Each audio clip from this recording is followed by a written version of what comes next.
Hey everyone, my name's Joshua and I'm going to give you 3 simple tips that you can put into place right now to get more from your home training. Now tip number 1 for you is, regardless of your goal, is to try and use the biggest movements that you can safely perform with good technique. Now the reason for this is the biggest movements that we can perform, generally called compound movements, use the most amount of muscle mass, burn the most amount of calories and create the largest amount of training stimulus that we can during a period of time. So if you're training from home but you've only got 3 or 4 hours per week to get some training in, by using compound movements we can ensure that you're going to get the absolute most from those sessions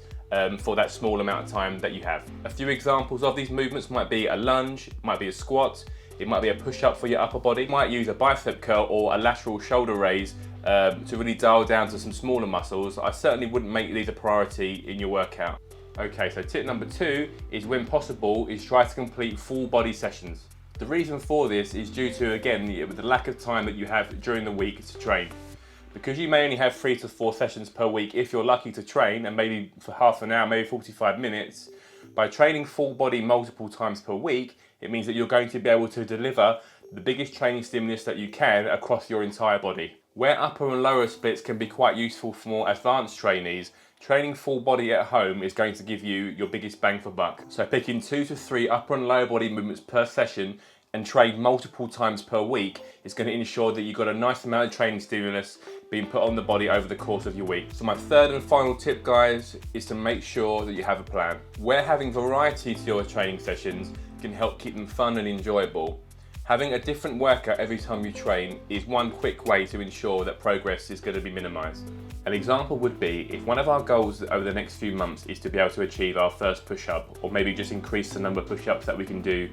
within a set, but we're only looking at push-ups maybe once a week, that is not enough repetition for us to expect the adaptation to occur. Secondly, if on Monday we have a strength session that is based on that push-up goal, but on Wednesday we're doing a random HIIT workout that we saw on Instagram, and Thursday we're doing a circuit-based session, you know, we're giving our body all these different types of training stimuluses, and we're not going to be able to achieve that push-up goal that we're looking for. So by having a plan, we can make sure that we are training that specific movement enough times per week, getting in enough training volume to enough sets and enough repetition of that movement to make sure that we've got the best possible chance we can of actually achieving it. So there we go, guys. There's 3 tips for you. So if you're mainly using compound movements, you're training full body, and you have a structured plan that's going to take you towards your goal, that's already going to put you in a really good position for some effective training over the next few months.